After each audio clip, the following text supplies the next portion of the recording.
So without further ado, we're going to get started and really welcome you to the conference, and we'll talk a little bit more about kind of the why of where, why would we need to fix the Healthy Soils tech stack, how we got to this point with the conference. But first, it is my pleasure to introduce our president and CEO at Farm Foundation, Sherry Ruggie-Fidler, who will tell you a little bit more about Farm Foundation and our work in these related areas, and then we'll get rolling here again. So again, I apologize for the difficulties, and happy to have Sherry, happy to have you all here, and I'll see all your faces, and we'll get going. Thank you. Great, thank you, Martha. Just like Resilient Soils, we're kicking off with resilience of our team and all of our participants. So welcome to everyone, and thank you for being here today. As Martha said, I'm just going to take a few minutes to share just a little bit about Farm Foundation and why today's event is important to me personally and to Farm Foundation as well. So just to get this rolling off, for those of you who don't know us, we are a 501c3 nonprofit focused on education, science, and research. We were established in 1933 as what we believe was the first Ag Policy Institute in the US. Next slide, please. Over time, we evolved into a think tank, expanding our work a little bit beyond policy, and more recently, I'd say in the last, 5 years, started to evolve into what we're calling a do tank. And as part of that evolution, we've now decided to really focus on that practical solutions for agriculture. So we've positioned ourselves as an accelerator of practical solutions for agriculture, accelerating people and ideas into action. And I'll go into that in a little bit in the next few slides. So next slide, please. Our mission, as it says here, is to build trust and understanding at the intersections of agriculture and society, with our vision to build a future for farmers, our communities, and our world. Next slide. So here is our framing of our theory of change for the work that we do. We focus on the economic, environmental, and social challenges that farmers especially face, but our whole ag sector. And the levers that we use historically, as I mentioned, were especially policy, but have expanded to include education and innovation. I think today's session really leverages the innovation side of things, as we'll be digging into really trying to advance what the gaps, solve the gaps in data, as we'll be talking about a little bit more soon. Next slide, please. This frames our strategic priorities as an accelerator of people and ideas. In the center of this image, you'll see the people side of things. We have a variety of people programs, including our senior thought leaders, our roundtable fellows. In fact, we've got several of our roundtable fellows with us today, including Rob Trice, you'll hear from soon. We also have a suite of next-gen programs, which are really the next generation of those senior thought leaders. The 4 areas you see there around the side of this diagram are our strategic priority areas for the work that we do, where we accelerate ideas, starting with farmer health, market development and access, conservation and sustainability, and digital ag. Today's event, I think, really cuts across some of those. You might think it starts with the digital ag, which of course it does, but obviously since today is on soil health, it taps into that. This is part of why this event is important to us. So just to lean into that a little bit more personally, I am a 5th generation farm owner and operator from Nebraska. Just this last weekend, I was back with my family on the farm, and we were talking about, during drought years, it's partly the healthy soils that are helping some of our fields perform better than some other regions of Nebraska during a drought time for dryland, corn especially. Soil health is part of our family conversations. It's part of what makes us successful in our continuing operation as we look into the future. So I actually have a jar of my farm soil health on my desk here. So it's clearly centered to my passion and our farm's passion and success. So that's my personal why. At Farm Foundation, we were founded, as I mentioned, just after the Dust Bowl. So soil health has been core to who we are since our very beginning in the 1930s. We've continued that work over our nearly 90 years of existence, looking at how we can continue to help farmers advance their operations with the foundations of healthy soils. As part of that work, I'd say nearly 5 years ago or so, maybe even longer, about 6 years ago, we started a soil health renaissance project where we started dialogues, talking to people about why soil health matters, what more we could do. And a result of that was to help stand up the Soil Health Institute. And they're actually with us today. So we're thrilled to have the Soil Health Institute with us for this event today.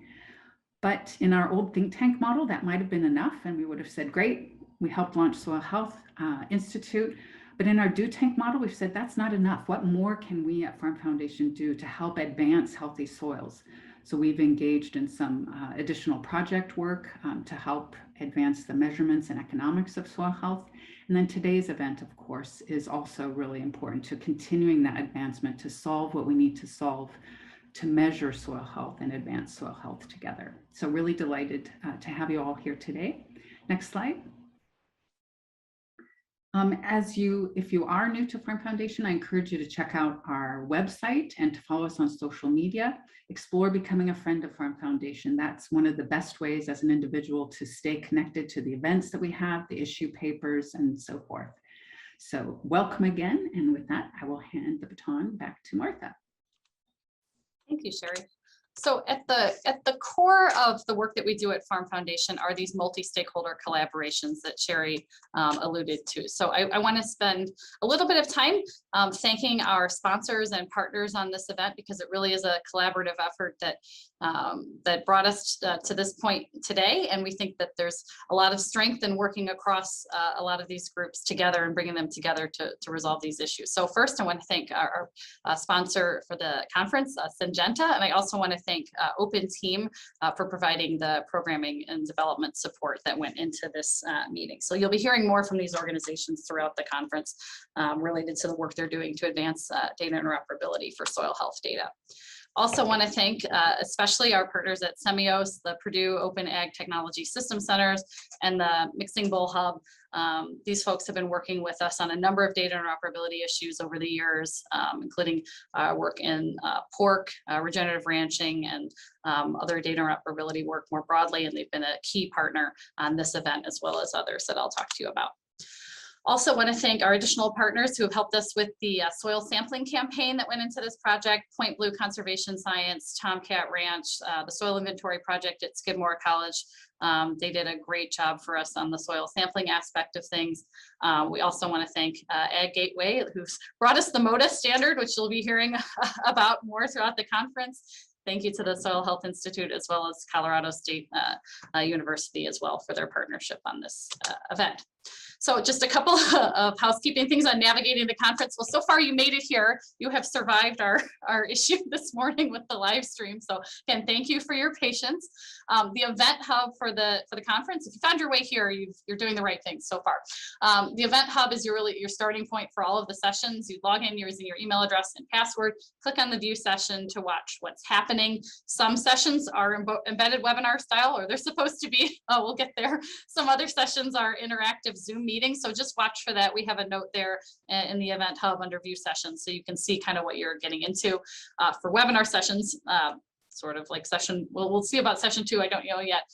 The Q&A will be beneath the video to ask questions, or you can use the chat if we're here in a Zoom meeting style. You can chat with participants throughout the meeting within the event hub, so that chat will stay open throughout the conference. And if you need assistance during the conference, you can email our events team at events@farmfoundation.org, or you can chat us and we'll get back to you as soon as we can.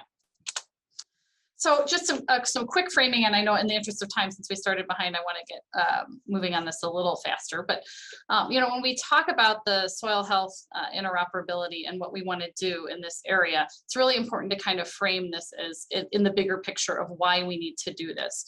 And I think as I talk about what the work that we did that led up to this with our regenerative ranching roundup, you'll see that, you know, these issues are all interrelated. And as we are looking to kind of improve that on-farm functionality, day-to-day operations, there are so many tools and opportunities available, but they're not being implemented. And we have to think about why that is, what we can do to solve some of those issues. And I think really importantly, the last point, fulfill agriculture's potential to draw down carbon and provide other beneficial ecosystem services.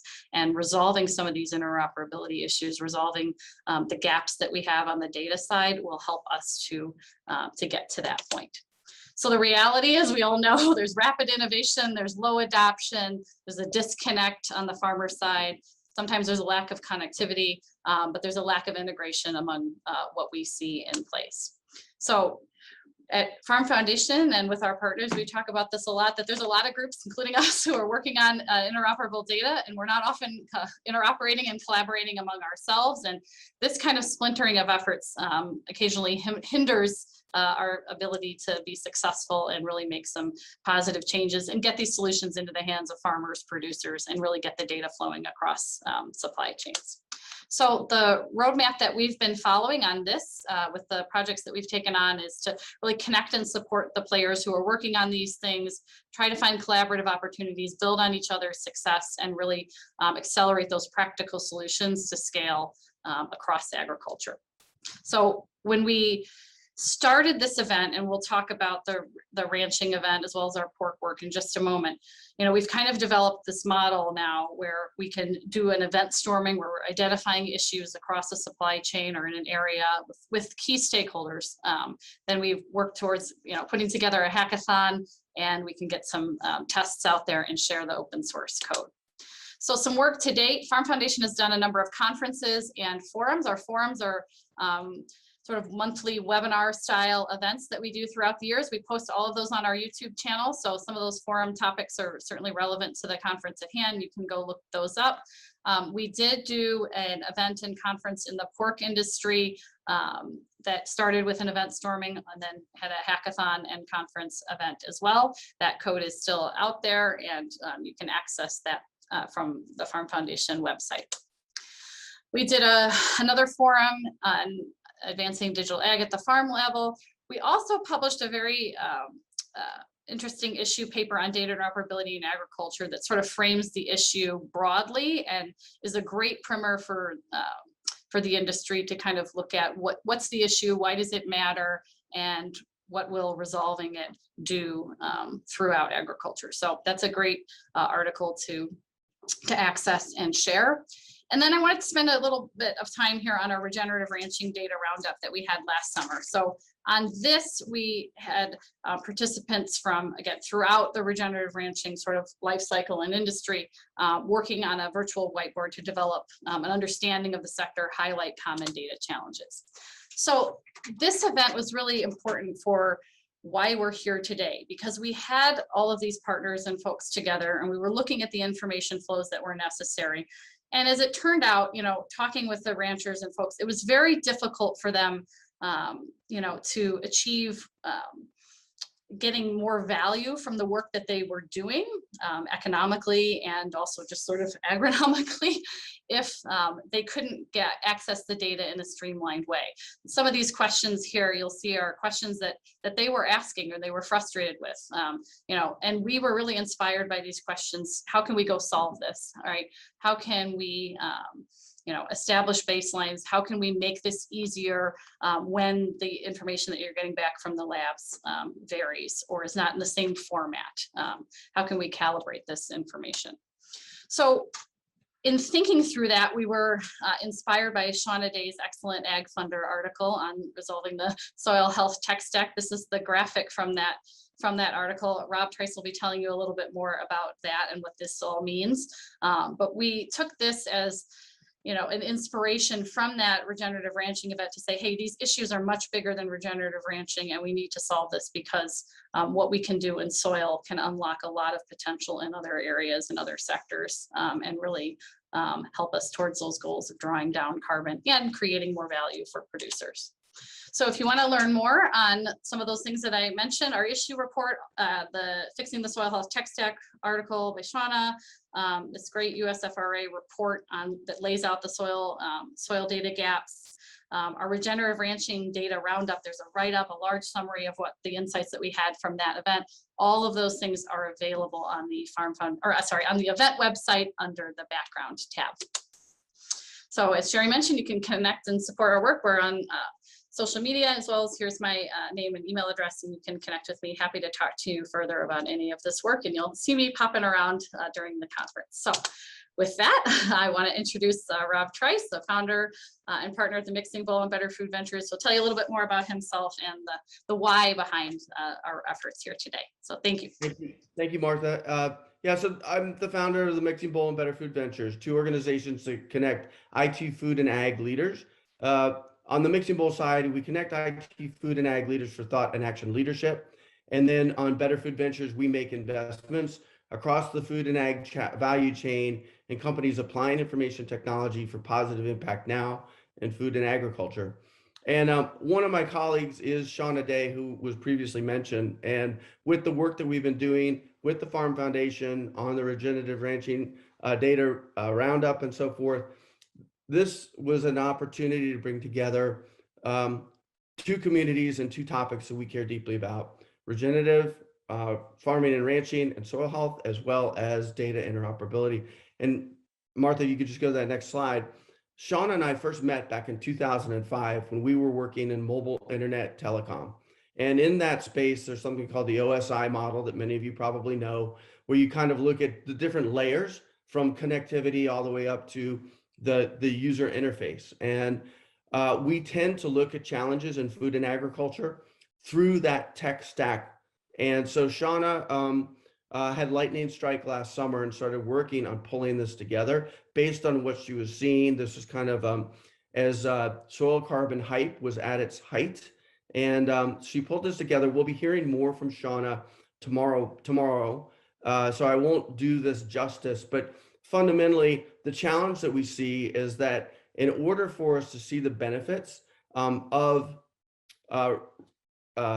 soil carbon, regenerative farming and ranching, we need good data. We need good soil data capture, analysis, and then also the way that we present that to people who are making decisions, whether they be buying carbon credits, verifying information, or making management decisions on a farm or a ranch. And so if you really think about what we need apples to apples, and we need to see greater data interoperability. We need to see standardization and calibration. And the benefit that we'll see from this, hopefully, through having this kind of data, is a decreased cost in soil sampling, better accuracy in that collection and analysis. We'll be better able to assist farmers and ranchers in understanding what practices will be most effective to improve soil health on their particular ground. We can then also calibrate and standardize across different soil collection and analysis tools, provide researchers with better soil-related data to improve knowledge and knowledge sharing, and obviously to make better recommendations to those out into the field. And then also provide data to those willing to compensate farmers and ranchers for embracing climate smart, soil-centric agriculture practices that will yield soil health and also sequester carbon. So that's really the genesis around where this idea of fixing the soil health tech stack came from. I would encourage you to go read Shauna's, I believe it's an October article in Ag Funder, where she really laid this out. That inspired us to take action on this. And then I want to just kind of also just set up this event a little bit. What we're hoping to achieve, obviously, is to get that communication layer better understood, understand the challenges, and start to get collaborative efforts to fix the healthy soil tech stack. And we don't know exactly what's going to come out from the hackathon, but I think we've got some really smart people in our virtual room today, and hopefully we'll have some good things come out of this. So will help us both in the short term and then also for the long term. I just kind of, before I throw it back to Martha, I just want to say a little bit about the fantastic people that will be on the next session. You'll see that there was a lot of work and a lot of collaboration done to get to where we are today, to pull together that data, to understand the challenges, and even to calibrate, I guess, our mindsets about the challenges of fixing the soil health tech stack. I won't steal their thunder, but we've got a lot of fantastic people involved, and I'm looking forward to see what happens today and tomorrow.